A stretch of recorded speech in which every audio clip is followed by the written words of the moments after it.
Buenas noches, este es el diácono Santiago Josado de la Iglesia San Agustín, de la Iglesia San Sebastián en San Agustín, Florida.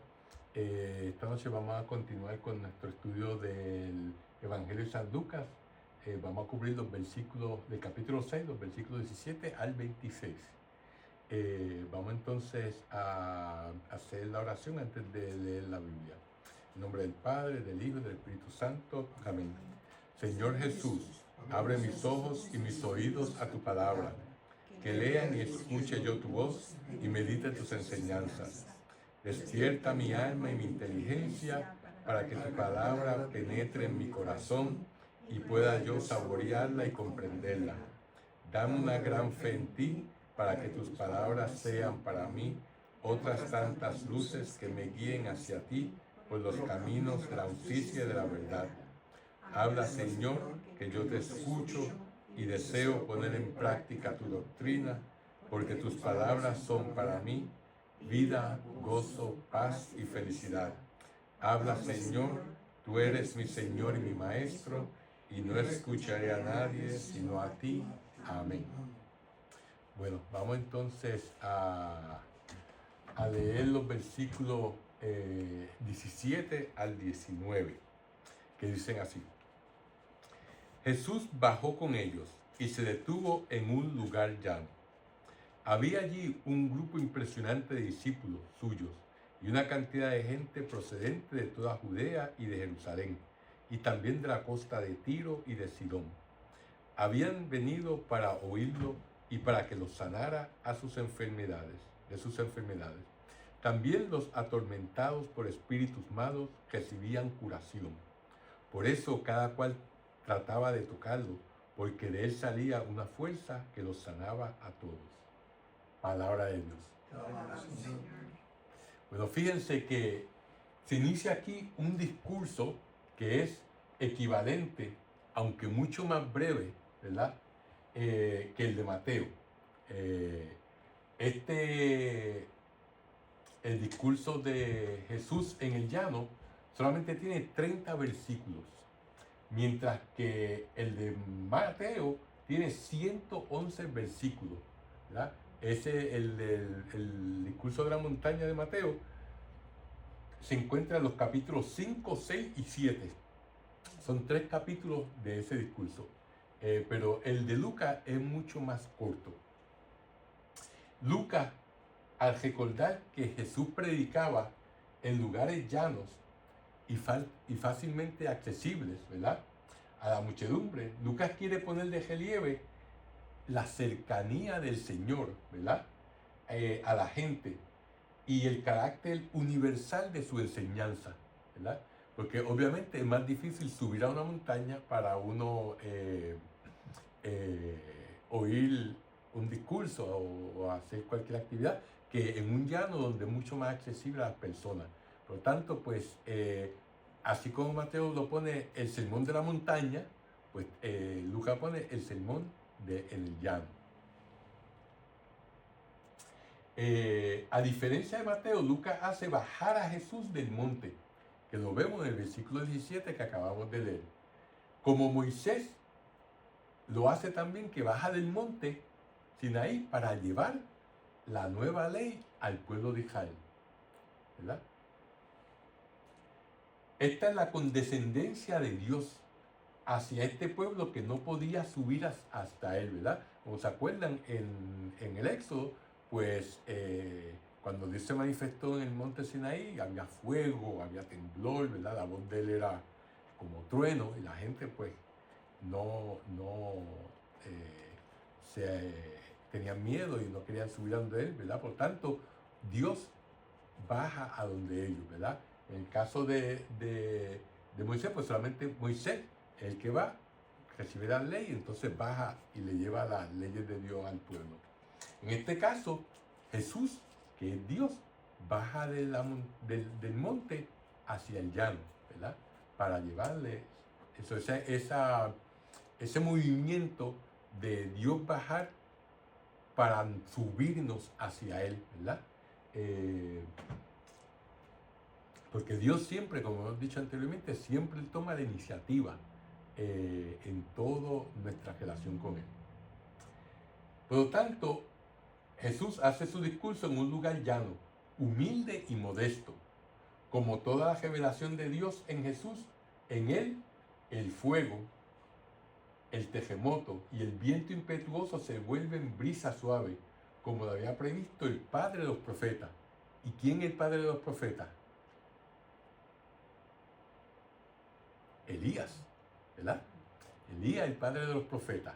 Y esto nos estamos refiriendo a ese pasaje, ¿verdad? Que después que se acuerdan que él era el único profeta que quedaba en Israel, el único profeta de Yahvé, y entonces le reta a los profetas de Baal, que eran 450, y hace aquella competencia de profetas, donde hacen dos altares y los de Baal llaman a Baal para que baje fuego y no baja nada, y cuando él evoca a Yahvé, pues entonces baja el fuego y consume el sacrificio que había hecho. Y después de eso, ¿qué pasa? Pues entonces él degolla a los 450 profetas del dios Baal. Y entonces pues la reina entonces le dice que lo va a matar. Entonces él huye, ¿verdad? Y el ángel pues entonces lo encuentra y le da de comer pan y agua. Y con esa comida puede caminar 40 días, 40 noches sin comer nada más. Y después se refugia en montaña, en una cueva, y entonces pues Dios lo llama y le dice que salga fuera de la cueva, que él va a pasar. Y lo primero que ocurre es que viene un viento como de huracán, pero en ese viento no estaba Dios, ¿verdad? Y después viene un terremoto, y en el terremoto no estaba Dios. Después viene un fuego inmenso, y en el fuego tampoco estaba Dios. Y después eso vino el susurro, del susurrar del viento.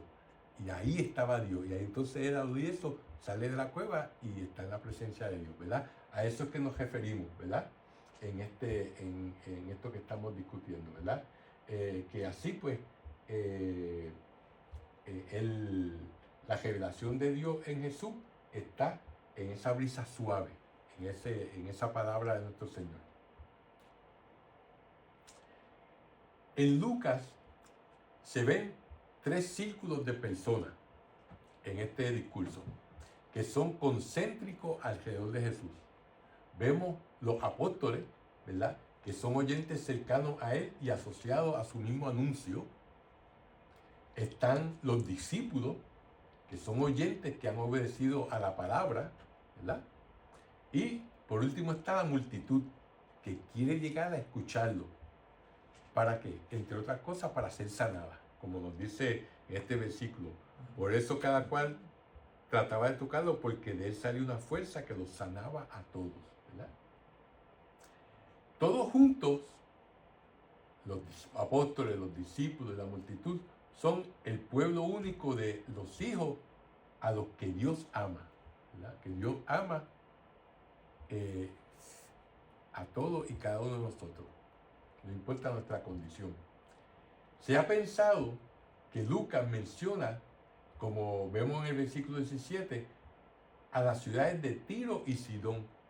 Esas ciudades históricamente eran enemigas de Israel, ¿verdad? Y eso lo vemos en el libro de los Macabeos, en Isaías, en Ezequiel. Y esta mención de estas 2 ciudades anticipa la misión de los apóstoles en el futuro, que van a llevar el mensaje de Dios a no solamente a Israel y a Samaria, sino a todo el mundo, hasta el fin del mundo, ¿verdad? Por lo tanto, esto es una anticipación de esa evangelización universal. En cualquier caso, no debe olvidarse que los autores sagrados compusieron los 4 evangelios escogiendo datos de la tradición oral, ¿verdad?, o escrita, reduciéndolo a un resumen, ¿verdad? Por eso Mateo nos dice que si se fuera a escribir todo lo que Jesús dijo, pues no habría libro en este mundo para escribirlo, ¿verdad? Y ellos cogen ese mensaje de Jesucristo y lo adaptan a la situación de las diversas iglesias, conservando el estilo de proclamación. y así nos transmitieron siempre datos auténticos y genuinos acerca de Jesús. Eso nos lo dice en el Dei Verbum, que es uno de los documentos del Vaticano II. Y básicamente lo que nos está explicando es que sí, que Mateo puede decir que el discurso fue en la montaña. Lucas dice que en el llano. Lo importante no es dónde ocurrió, lo importante es el mensaje que trae de Jesucristo. Lo importante es a qué tipo de comunidad se le está dando ese mensaje. Como hemos dicho anteriormente, Mateo estaba escribiendo para una comunidad de judíos, ¿verdad? Lucas estaba escribiendo para una comunidad de gentiles, ¿verdad? Por eso, pues, cada cual adapta a la situación de las diversas iglesias. Como ya hemos visto anteriormente, ¿verdad? En los capítulos anteriores, como la sanación del hombre que los amigos lo bajaron por el techo, ¿verdad? Y Lucas básicamente está escribiendo una casa griega, cuando verdaderamente Don Cugeo fue una casa de judíos, ¿verdad? Pero él adapta aparte a base a lo que él conoce y a lo que le está hablando. Por lo tanto, en el texto de Lucas pueden distinguirse tres partes en estos pasajes que vamos a ver de este discurso en el llano. Primero tenemos las bienaventuranzas e imprecaciones. Imprecaciones que pueden ser llamadas malaventuranzas, ¿verdad? O antítesis, todo eso, antítesis, malaventuranzas y imprecaciones son los ayes, que bueno, vamos a ver, ¿verdad? Que dice, ay de aquel que, ¿verdad? Pues esa parte de la bienaventuranza está en los versículos 20 al 26, que los vamos a ver esta noche. Después viene el amor a los enemigos, que lo veremos cuando discutamos los versículos 27 al 38. Y la enseñanza sobre la rectitud de corazón, que los veremos en los versículos 39 al 49. ¿Verdad? Y ahí es que está todo el capítulo 6. Ahora, así como la palabra de la serpiente trajo el mal y la muerte, así también la palabra de Dios sana y da vida, ¿verdad? Hay una conexión íntima entre escuchar y la curación, como vemos en el versículo 18, cuando dice, también los atormentados por espíritus malos recibían curación, ¿verdad? Así como la hay entre esta conexión íntima de entre escuchar y la curación, así como la hay también entre la desobediencia y muerte, como lo vemos en el Deuteronomio capítulo 11, ¿verdad? Si la desobediencia trajo todos los males, la obediencia trae la bendición, ¿verdad? Y eso lo vemos, la desobediencia de Adán y la obediencia de Jesús al Padre Celestial, que dio su vida por nosotros. Así vemos la desobediencia de Eva, ¿verdad? Y la obediencia de la Virgen María, ¿verdad? A la de Elsie, ¿verdad? Por lo tanto, eso es el contraste. Y esa misma comparación la vemos entre escuchar y la curación, ¿verdad? Contrastando con la desobediencia y la muerte. ¿Y por qué decimos el escuchar es tan importante? Porque el hombre se convierte en lo que escucha. En la escucha de Jesús, el oyente, ¿verdad? En la escucha de Jesús, que es oyente perfecto del Padre, porque Jesús oye y hace todo lo que el Padre le dice. Nosotros, si escuchamos a Jesús, nos volvemos como Él, hijos del Padre. Les puse esta cita de Romanos porque es algo que San Pablo dice en la carta a los Romanos, en este versículo, capítulo 10, versículo 17, que dice que la fe nos llega a través del oído, ¿verdad? Que oímos, y entonces cuando oímos la palabra de Dios, pues entonces ahí creemos, ¿verdad? Y nos llega la fe, ¿verdad? Por lo tanto, la palabra de Jesús a todas estas personas, pues le trae vida, ¿verdad?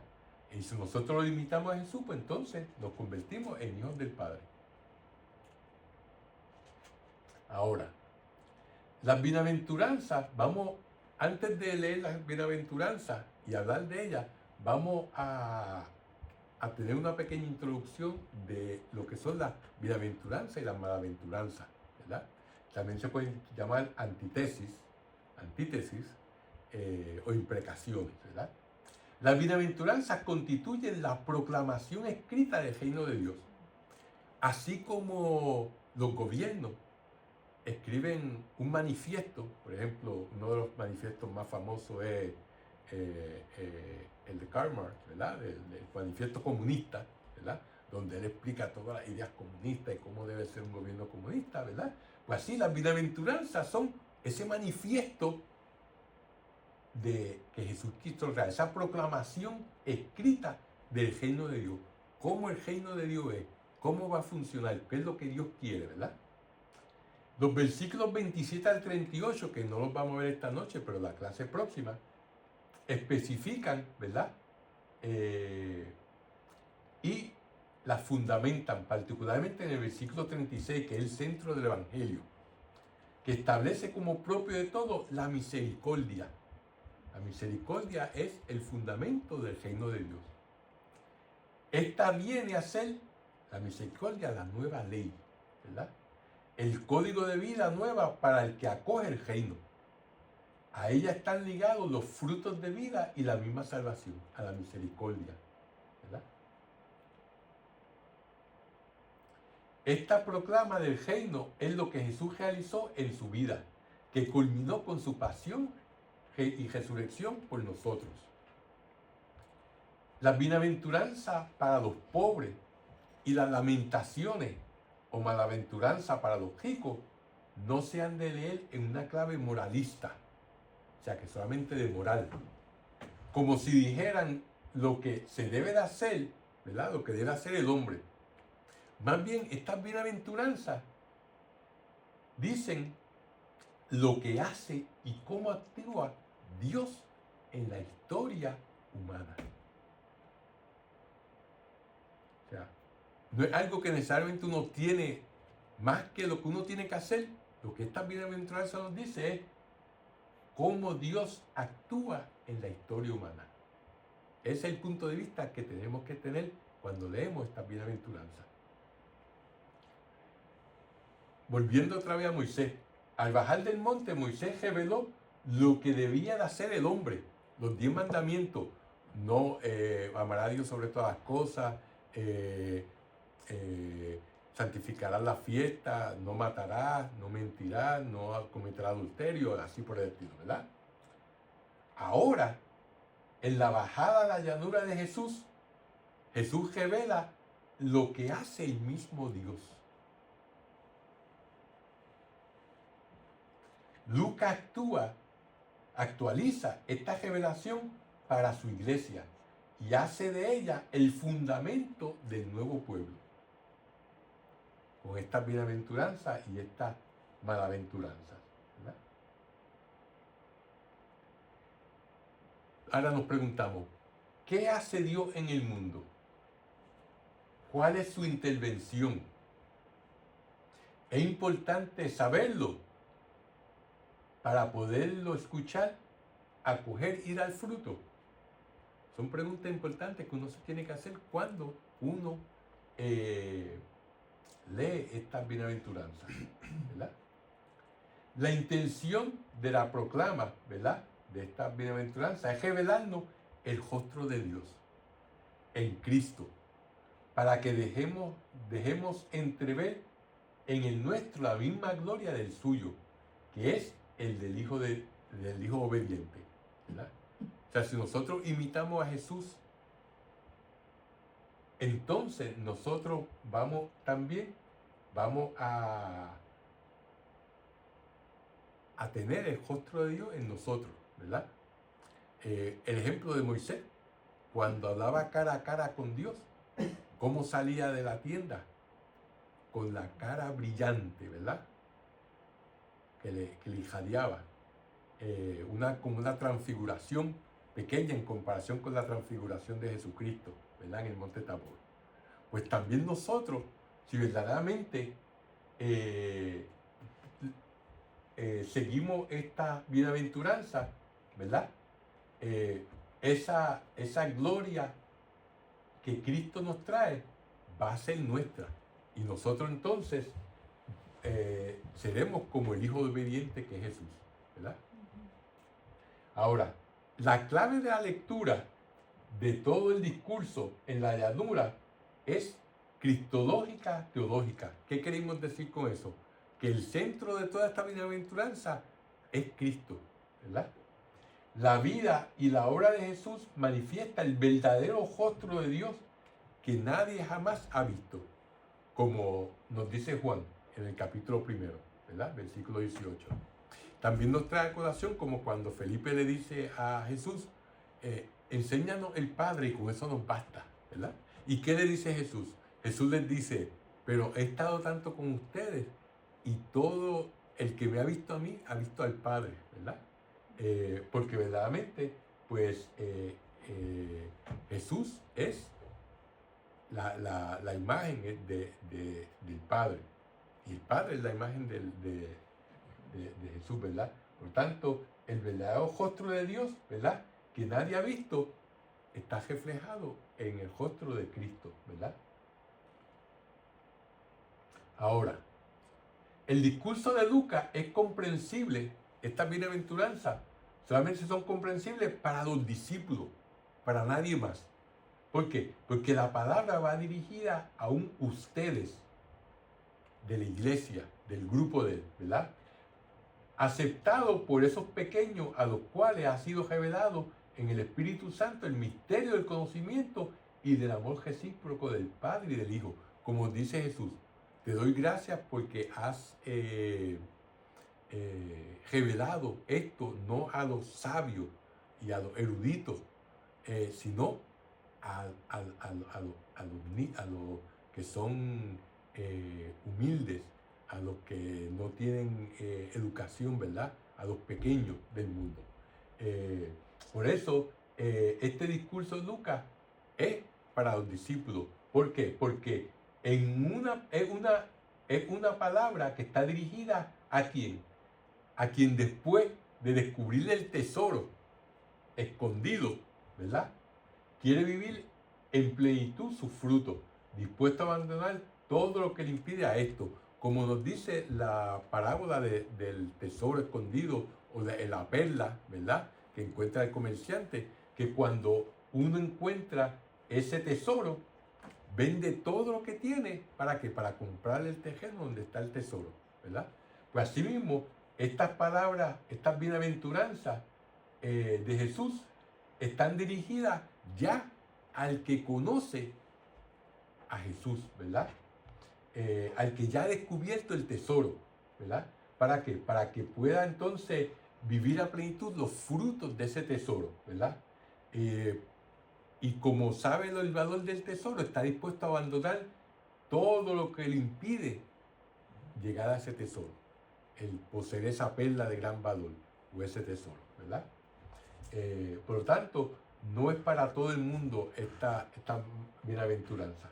Es ya para los que ya están iniciados en los misterios de Dios. Desde el punto de vista histórico, Jesús se dirige a los pobres de todos los tiempos, estas bienaventuranzas, los cuales él ha tomado bajo su cuidado, ¿verdad? Su actitud de asumir el cuidado de toda miseria es su señal mesiánica, ¿verdad? Él saciará con su pan a estos hambrientos. Como dice, nos vamos a ver en el capítulo 9 y 7 de este evangelio más tarde. Y él enjugará con su consuelo sus lágrimas, ¿verdad? O sea que eso, el que él tomaba su cuidado a los pobres, ¿verdad? Es algo que es una señal de que al final de los tiempos, de que el Mesías ya está entre nosotros. Porque para el Antiguo Testamento el ser pobre era una desgracia, ¿verdad? Era, y muchas veces más que una desgracia, era un castigo de Dios. Pero en el Nuevo Testamento eso cambia. Y lo vamos a ver. Estos pobres, que son los que oyen directamente a Jesús, en Lucas vienen a ser discípulos, personificados en Teófilo, que desea conocer al Señor al que ya ama. ¿Se acuerdan quién es Teófilo? Teófilo, en el primer capítulo de Lucas, ¿verdad? Donde él dice, después de haber investigado cuidadosamente todo desde el principio, también a mí me ha parecido bueno escribir un relato ordenado para ti, ilustre Teófilo, ¿verdad? O sea que se cree, Teófilo simboliza, personifica a los discípulos que llaman a Jesús y que quieren saber más de él, ¿verdad? Como habíamos dicho inicialmente cuando empezamos el Evangelio de Lucas, Teo, ¿verdad? Que es Dios, Filo, que ama a Dios, ¿verdad?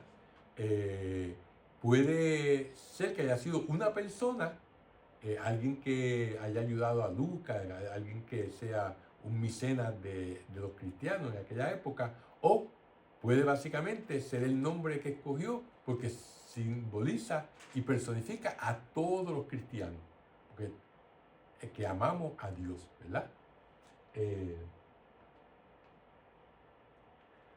También nosotros escuchamos la misma palabra para que en la obediencia a Él, a Jesús, seamos transportados y exaltados en Dios, transformados en Él, en el hoy eterno de Dios, que el cual he ofrecido la salvación a todos los que están perdidos.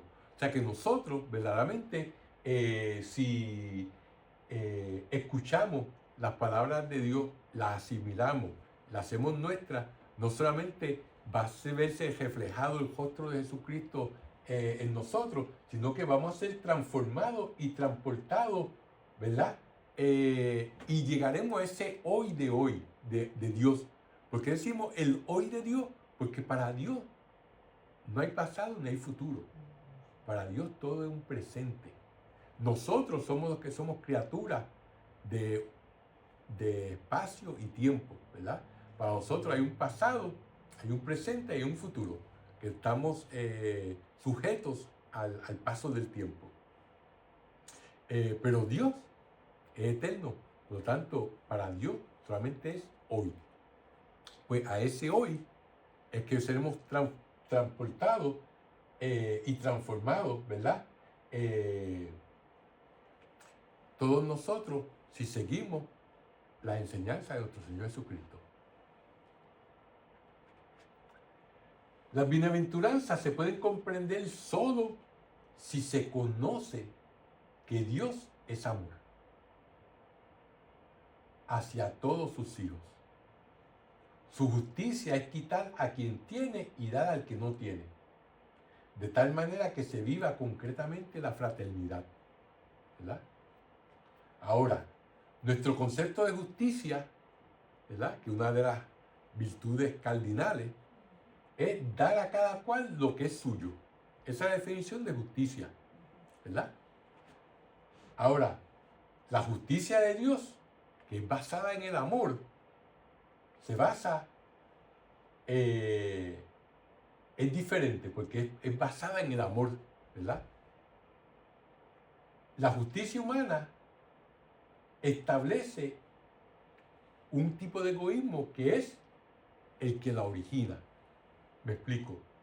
No importa cuán justos seamos nosotros, porque somos seres imperfectos, nuestra justicia nunca es perfecta, porque la justicia sale de un ser que es imperfecto. La mejor obra de caridad que nosotros como humanos podamos hacer todavía está manchada por nuestra naturaleza caída.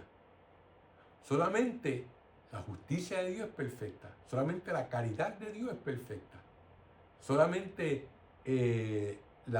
todas las cualidades que nosotros podemos pensar son perfectas en Dios, porque Dios es todo.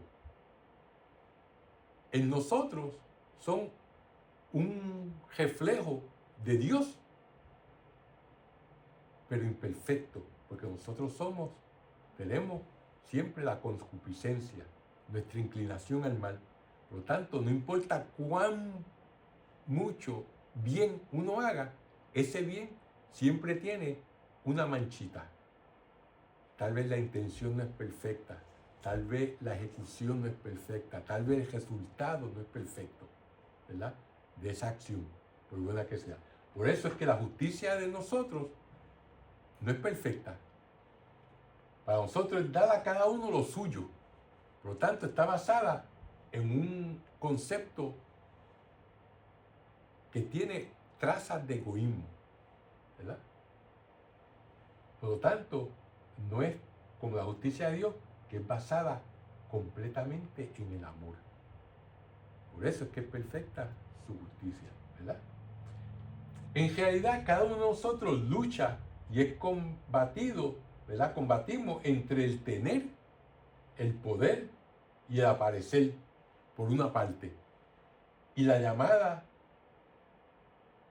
de la señora pobreza al servicio, a la humildad, por la otra parte. O sea que siempre nosotros estamos entre medio de nuestro egoísmo y de nuestra caridad y de nuestras buenas obras. Es como la historia del niño indio que le pregunta al abuelo que el abuelo está explicando que tenemos dos lobos, uno bueno y uno malo, ¿verdad? Siempre están en lucha dentro de nosotros. Y el niño le pregunta, y abuelo, ¿cuál es el que gana? Y él le contesta, el que tú alimentes, ¿verdad? Nosotros siempre tenemos esa parte negativa de nuestra naturaleza caída, nuestra concupiscencia, y tenemos también esa parte de bondad, de amor hacia Dios y hacia nuestros semejantes. Y esas dos partes están en lucha, ¿verdad? Y a que nosotros alimentemos es la que gana en nosotros, ¿verdad? Vamos entonces ahora a ir a las bienaventuranzas en sí y las malaventuranzas, que se encuentran en los versículos 20 al 26, que dicen así. Entonces levantó los ojos hacia sus discípulos y les dijo, felices ustedes los pobres, porque de ustedes es el reino de Dios. Felices ustedes los que ahora tienen hambre, porque serán saciados. Felices ustedes los que lloran, porque reirán. Felices ustedes si los hombres los odian, los expulsan, los insultan y los consideran unos delincuentes a causa del Hijo del Hombre. Alégrense en ese momento y llénense de gozo, porque les espera una recompensa grande en el cielo. Recuerden que de esa manera trataron también a los profetas en tiempo de sus padres. Pero pobre de ustedes, los ricos, porque tienen ya su consuelo. Pobre de ustedes, los que ahora están satisfechos, porque después tendrán hambre. Pobre de ustedes, los que ahora ríen, porque van a llorar de pena. Pobre de ustedes, cuando todos hablen bien de ustedes, porque de esa misma manera trataron a los falsos profetas en tiempos de sus antepasados. Palabra de Dios. Fíjense que las 8 o 9 bienaventuranzas del primer evangelio de Mateo las resume Lucas en 4, pero acompañada de 4 antítesis o malaventuranzas. ¿Por qué les digo 8 o 9? ¿Verdad? Bueno, porque son 8 bienaventuranzas, pero la última puede ser dividida en 2. Por lo tanto, depende la traducción que usted tenga o el comentario bíblico que tenga, pueden tratarla de 8 o 9 bienaventuranzas en el Evangelio de Mateo. En ambos casos, ¿verdad? Mateo o Lucas, la bienaventuranza prometida nos coloca ante opciones morales decisivas, nos dice el Catecismo de la Iglesia Católica. Nos invita a purificar nuestro corazón de sus malvados instintos y a buscar el amor de Dios por encima de todo. Nos enseña que la verdadera dicha no reside ni en la riqueza, ni en el bienestar, ni en la gloria humana o el poder, ni en ninguna obra humana, por útil que sea, como las ciencias, las técnicas y las artes, ni en ninguna criatura, solo en Dios, fuente de todo bien y de todo amor, ¿verdad? O sea que básicamente lo que nos está diciendo aquí, que no reside ni en la riqueza, ni en el bienestar, ni en la gloria humana, ni en el poder, todo eso es el listado de el gran teólogo Santo Tomás de Aquino.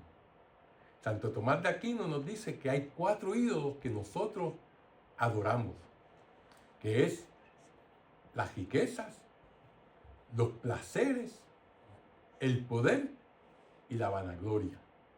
Y de esos 4 ídolos salen todos los demás ídolos que nosotros adoramos. ¿Y por qué los llamamos ídolos? No los llamamos ídolos por el hecho de que las riquezas sean malas. Las riquezas son neutrales, el dinero es neutral. Depende cómo se use. Si usted usa la riqueza para solamente darse una buena vida y darse todos los gustos que usted quiera, y no lo utiliza para nada más, pues la está mal utilizando. Pero si utiliza la riqueza para ayudar a otras personas, ¿verdad? Para darle bienestar a su familia, para hacer obras de caridad, pues entonces el dinero o las riquezas son buenas. Depende de cómo usted la use. De la misma manera que los placeres no son malos, son creados por Dios. El placer de comer, de beber, de tener sexo, ¿verdad? Todos son placeres que son buenos. Si uno los abusa, ¿verdad? Si uno toma demasiado y se vuelve un alcohólico, pues entonces ese placer está siendo su Dios. Si todo lo que piensa es en satisfacer sus deseos a través de, por ejemplo, drogas, ¿verdad? Todo lo que uno trabaja o todo lo hasta joba para conseguir drogas, pues las drogas son malas y se convierten en el Dios de uno. Y las drogas son buenas siempre que sean utilizadas bien. ¿Para qué? Para evitar el dolor humano, para que las personas puedan tener cirugía sin dolor, ¿verdad? Cuando son utilizadas bien, son buenas. Por lo tanto, nosotros somos los que tomamos las cosas buenas que Dios hace, como la riqueza, como los placeres, ¿verdad? Y los prostituimos y entonces los convertimos en nuestro ídolo. Sacamos a Dios del centro de nuestra vida y ponemos esas cosas en nuestras vidas. Así como el poder no es bueno. Una de las características de Dios es todopoderoso. El poder es bueno siempre y cuando uno lo utilice para el bien. Asimismo la gloria, ¿verdad? Por lo tanto, a eso que se está refiriendo, a todo eso, ¿verdad? Que ninguna de esas cosas nos va a hacer felices, nos va a llevar a... son la fuente de bien, ¿verdad? Asimismo, como las ciencias son buenas, la tecnología es buena si uno la utiliza para el bien, y las artes, pero ellas en sí no sustituyen a Dios. Y eso es el problema de los materialistas, de las personas que no creen en Dios, ¿verdad? De los ateos, que se convierten en que solamente el mundo material es lo único que vale. Lo que si no pueden ver algo, eso no existe o no vale, ¿verdad? Por lo tanto, esas personas están, el Dios de ellos es el mundo material, ¿verdad? Por lo tanto, pues, todas esas cosas son criaturas de Dios, ¿verdad? Mientras que solamente nuestra felicidad eterna solamente está en Dios, que es la fuente de todo bien y de todo amor. Y por eso podemos seguir hablando, mucha tela donde cortar, pero para ponerlo en resumidas cuentas. Por lo tanto, esa bienaventuranza, ¿verdad? Nos ayuda a que nosotros tengamos que decidir si purificamos nuestros corazones de sus instintos malvados y buscamos el amor de Dios por encima de todo, o nos conformamos con las cosas del mundo. O sea, o nos quedamos con el Creador o con la criatura. O escogemos el oro o nos quedamos con el plomo y las baratijas, ¿verdad? Vamos entonces a hablar de la primera bienaventuranza. Las bienaventuranzas son unas felicitaciones, ¿verdad? Como Oyeron en la traducción que tengo, que es de la Biblia latinoamericana, donde dice felices. Otras traducciones son bienaventurados, ¿verdad? Pues los pobres, ¿verdad? Son unas felicitaciones. Los pobres de los que se habla no son solo unos pobres en contraposición a los ricos, ¿verdad?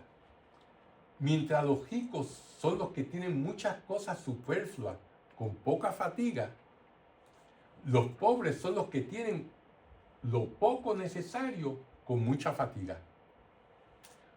Esto viene de la palabra latín pauper, ¿verdad? Cuya raíz común es paucum. Y es paucum significa poco, ¿verdad?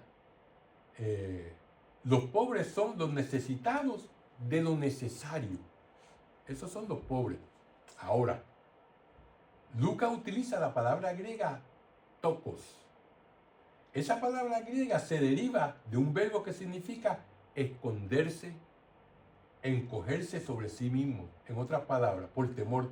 En otras palabras, estar encorvado, ¿verdad? En español, esta palabra griega tokos se traduciría en menesteroso. No pobre, menesteroso. Y el menesteroso indica un estado moral que se deriva de una situación económica. No solamente una necesidad física, sino un estado moral.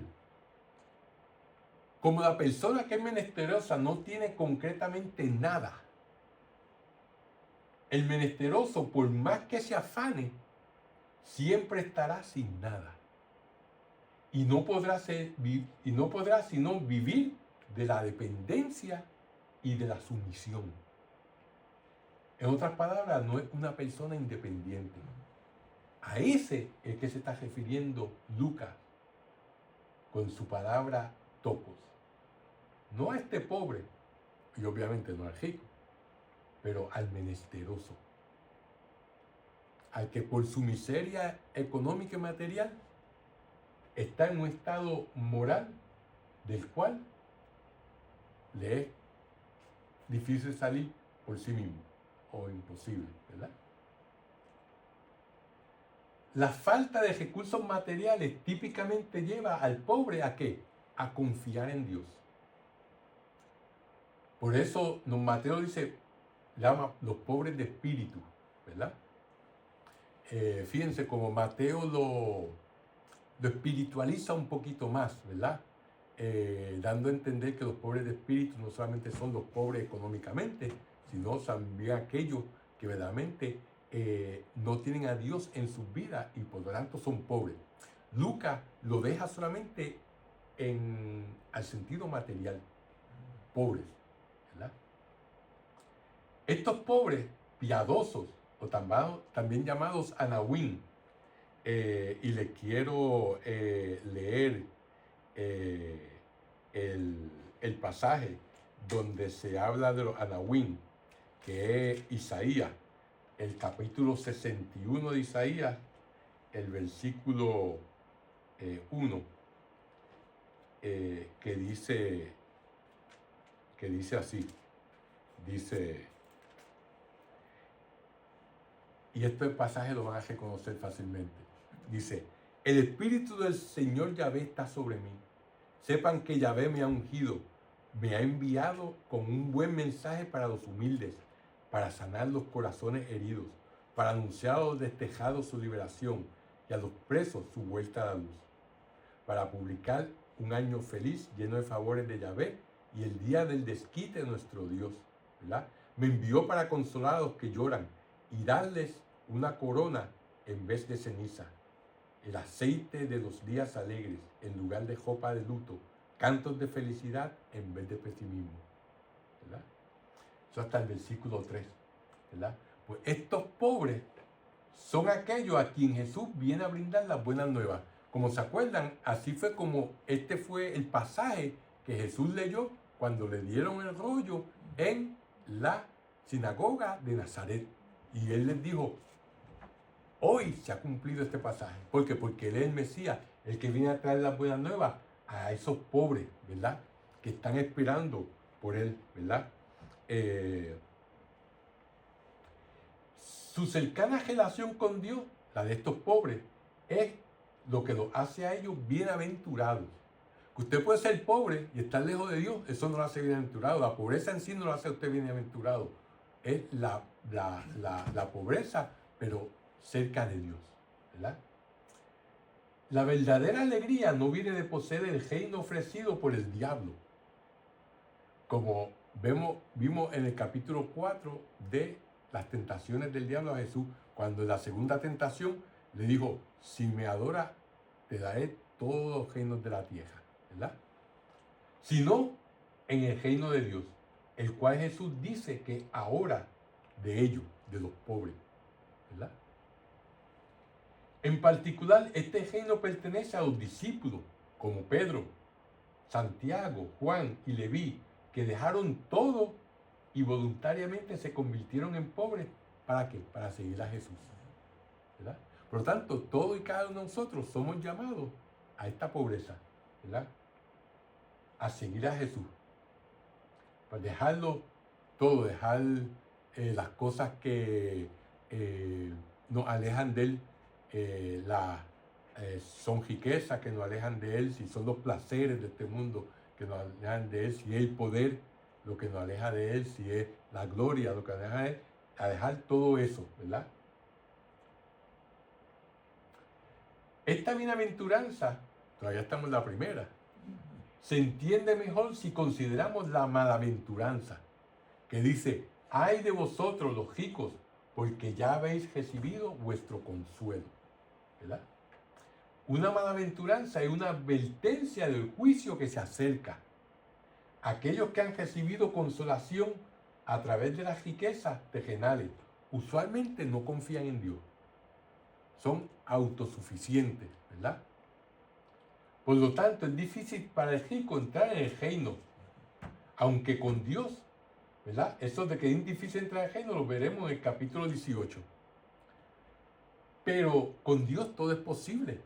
Nos dice en ese mismo capítulo 18, ¿verdad? ¿Se acuerdan de los discípulos, del que el joven rico, de que Jesús lo invitó para que fuera, se uniera a él, y se fue porque tenía mucho, y dice Pedro, ¿verdad? Jesús les dice, es bien difícil para el rico entrar, es más fácil que un camello pase por el ojo de una aguja. Y Pedro dice, y entonces nadie. Y Jesús le dice, para Dios todo es posible, ¿verdad? Por ejemplo, uno de los ejemplos que podemos ver que entre los primeros cristianos, aquellos con riqueza ayudaron a aquellos que estaban necesitados. Eso lo vemos en los Hechos de los Apóstoles, ¿verdad? En el capítulo 2 y en el capítulo 4. Por lo tanto, eran personas que sí que tenían medios económicos, pero la utilizaban ¿para qué? Para ayudar a los más necesitados. Las dos siguientes bienaventuranzas, la segunda y la tercera, describen aún más a los pobres y la felicidad que será de ellos gracias a su confianza en Dios. Incluyen a aquellos que ahora tienen hambre. La segunda, pues Jesús promete que serán saciados, ¿verdad? Jesús mismo experimentó el hambre, ¿verdad? Cuando estuvo en el desierto por 40 días, ¿verdad? Esa fue la primera tentación del diablo, fue que convierte estas piedras en pan. Pero resistió la tentación del diablo, ¿verdad? Cuando le dijo, no solamente de pan vive el hombre, sino de toda palabra que sale de los labios, de la boca de Dios, ¿verdad? María, que puso su confianza en Dios, expresa esta bienaventuranza en su Magnífica, que vimos en el capítulo 1 de este evangelio, cuando dice, a los hambrientos los colma de bienes, ¿verdad? En algunos casos, como el del pobre Lázaro, que deseaba saciarse de las migajas que caían de la mesa del rico Epulón, ¿verdad? Eso lo vemos en el capítulo, lo veremos en el capítulo 16. El pobre Lázaro, que los pejos le lambían las llagas, ¿verdad? Y después murió Lázaro y fue llevado al seno de Abraham. Y murió el rico Epulón y fue llevado, ¿dónde? Al infierno, ¿verdad? Y entonces allá el rico lo vio desde lejos y le dijo a Abraham, por favor envía a Lázaro que moje la punta de su dedo en agua y me la ponga en la lengua, que esto está terrible aquí. Y Abraham le dice, no se puede, mijo, porque hay una distancia bien grande entre ti y nosotros. Yo, pues envíalo por lo menos a mis hermanos para que no lleguen aquí donde estoy. Y ahora digo, si no oyen a los profetas, ¿verdad? Y a Moisés, no se van a convencer que un muerto resucite, ¿verdad? Entonces y Lázaro pues deseaba saciarse, uno de los hambrientos. Pues la promesa solo se cumple para Lázaro en la vida futura, no es en la vida presente. Murió y entonces allá, olvídese, el festín que no acaba. Sin embargo, Jesús ofrece un signo de este banquete celestial cuando da de comer a los 5.000 para que todos queden saciados. Y eso lo veremos en el capítulo 9 de este evangelio. Que por cierto, este milagro de la multiplicación de los panes está en los 4 evangelios. Así de importante es ese milagro, ¿verdad? Que todos lo pusieron. Por lo tanto, los pobres son también aquellos que ahora lloran a causa de su difícil situación. Esta promesa mira también hacia el futuro, porque dice que reirán, ¿verdad? Cualquier situación difícil en la familia, en el trabajo, en su comunidad, en la iglesia, enfermedades, todo, ¿verdad? O sea, entonces también son pobres, todos los que verdaderamente están en situaciones difíciles y tienen hambre, ¿verdad? De un tipo de hambre o de otro tipo de hambre, ¿verdad? Como se complementa en la bienaventuranza de Mateo, que dice todo aquel que tenga hambre y sed de justicia, ¿verdad? Eso también es un tipo de hambre. No obstante, Jesús también ofrecerá un signo presente de esta promesa cuando ponga fin al llanto de los dolientes, resucitando a sus seres queridos, ¿verdad? Como vimos cuando resucitó al hijo de la viuda de Naín, cuando resucitó a la pequeña niña de 12 años, de la hija de Jairo, ¿verdad?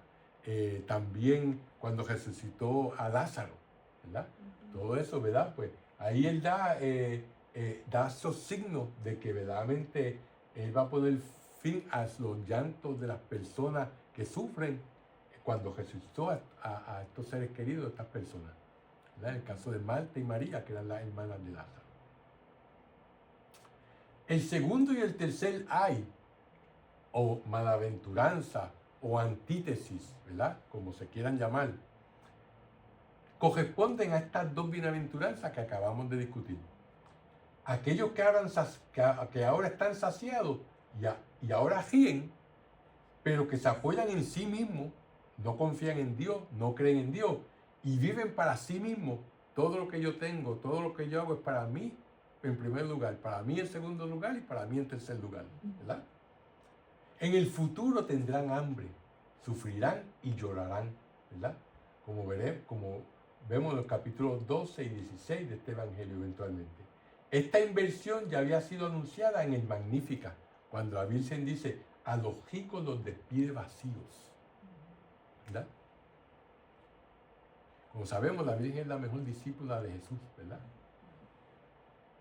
La cuarta bienaventuranza, la última bienaventuranza concierne a la persecución que los discípulos de Jesús experimentarán de parte de quienes lo odian a causa del Hijo del Hombre.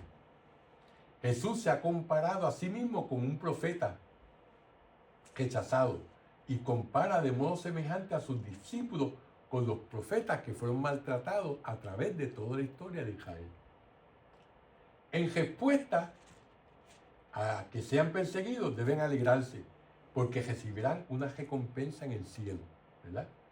Más tarde los apóstoles cumplirán este mandato cuando nos dicen los Hechos de los Apóstoles, capítulo 5, salieron de la presencia del Sanedrín contentos por haber sido considerados dignos de padecer por el nombre. Este fue el episodio donde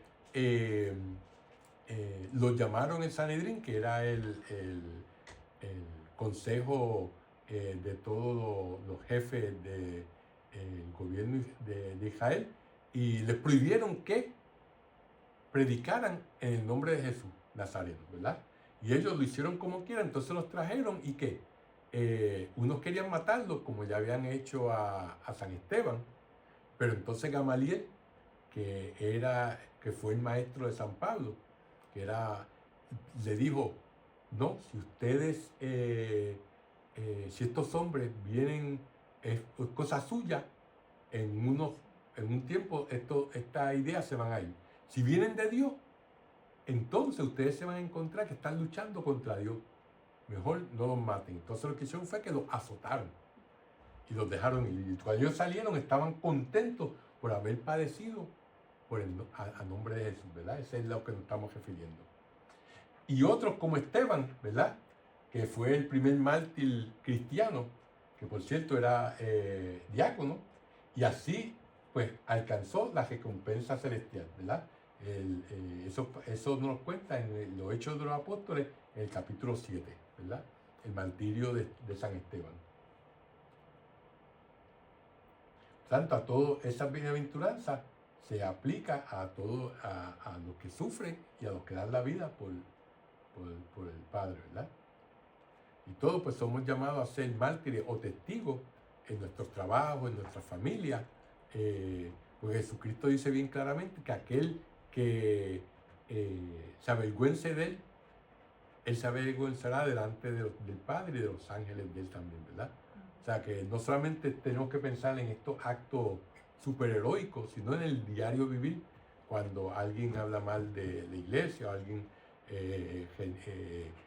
habla en contra de Jesucristo de Dios, pues nosotros como cristianos debemos de tener el valor de poder responder de una manera cortés y amable a las personas que se expresan de esa manera. El cuarto ay o malaventuranza advierte que cuando todos hablen bien de una persona es porque como los falsos profetas no están proclamando verdaderamente la palabra de Dios, sino que prefieren la gloria humana a la gloria de Dios, que es lo que ya expliqué, ¿verdad? Que uno tiene que estar dispuesto a que las personas no estén siempre contentos con uno, ¿verdad? Uno tiene que decir lo que verdaderamente la verdad con amor, pero que pues no echaremos personas de enemigos por decir la verdad, ¿verdad? No solamente personas fuera, sino aún dentro de la iglesia, ¿verdad? Por lo tanto, tenemos que ser como los profetas verdaderos y no como los profetas falsos, ¿verdad? En conclusión, las bienaventuranzas invierten, o sea, viran patada arriba la comprensión mundana de la verdadera felicidad, mostrando que no se encuentra en la riqueza, el entretenimiento, la fama o el placer, sino en Dios, ¿verdad?